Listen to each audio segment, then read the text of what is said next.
Hello guys, in previous video we saw how we can create a student model, so basically specifying all the fields and their type. In this video we are going to see how we can use this model to get all the details of students. So whenever we are performing some operation we need to use model. So let me show you how. So first of all we need to write the URL. For example, actually I have already created this, so let me just explain you how it is working. So this is the URL. So whenever whenever there is a request at this route, so API/v1/students, this callback function will be executed. Okay, so the /API, because we are building an API for now. v1, this is the API version, so and students is the entity. So if we are using faculty, for example, so we would have created the faculty route. You will get to use how we can create route in by experience. So for now I'm saying that whenever there is a get request at this route, this functionality will be executed. What we are doing here, first of all, this is the model. So this student is nothing but what we are exporting from here. So this thing. Okay, so this is the model, and I have also imported it. Importing is nothing, so you can just start typing some stu and it will give you a suggestion, and you can click on you can press enter. It will import automatically. So student.find method, this is the method provided by Mongoose. So we can use this model dot find method to get all the entries in a table. So here we can imagine student as student table, and we can get all the entries, all the details of all the students by using dot find method. So it will basically and await. So this is actually an async operation, so we need to use await keyword. So you must be familiar with JavaScript async await. Because we are using await here, we need to make this function as async. Okay, now after this operation has finished, the result will be students. So students, basically it will be an array of student objects. Okay, so you will be able to visualize when I will execute this function. For now I am sending this response to as a JSON. So normally when we are building API, we will send the response in JSON format. So JSON format, and the status is success. So we must define a status property, and then the students. Actually this is nothing, this is like this. So this is the name of property. For example, this is the key. So actually this is an object. So status key with a value of success, and the stu key with a value of student, which is this array.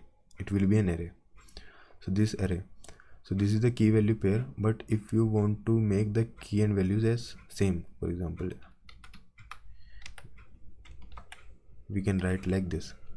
Actually T here. We can write like this. So this will be the name of key, and this student actually will be the value the array will get from here.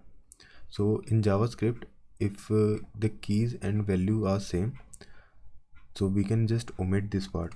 So JavaScript is smart enough, it can understand it, so we can just omit that part. So let me execute this function now so that I can explain you further things. So I'm just saving, and my server is already running. So let me go to this route here. For now I am using browser, so let me go to my browser, and here this route. So if I hit enter, I should get the data, and yes, here you can see the status property I'm getting as success. That's what I defined here.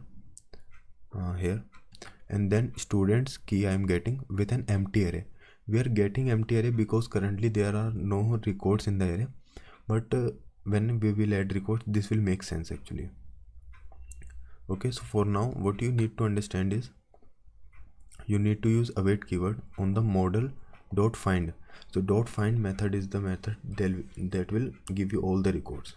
Okay, and second thing is, let me run this in Postman so that I can show you something more.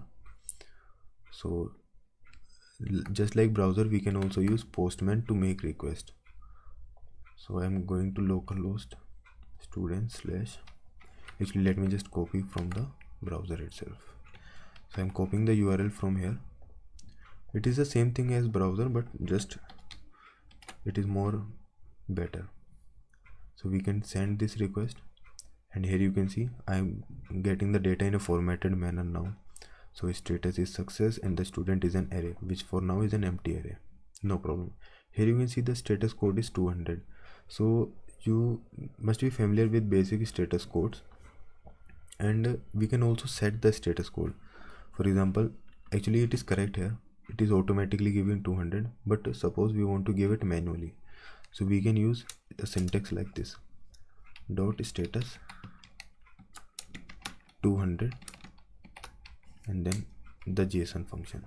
So this is actually the typical way of sending data. Okay, so let me send this again. Here you can see 200, but it is actually coming from here now. Great. So let me just do a recap. So whenever there is a GET request, and mention there is a GET request, okay, on this route we will execute this function, which is doing what? We will be getting all the entries from student table and sending it via response. That's why we are getting an empty array here. Okay, so next up we will be creating students, so this thing will become more clear.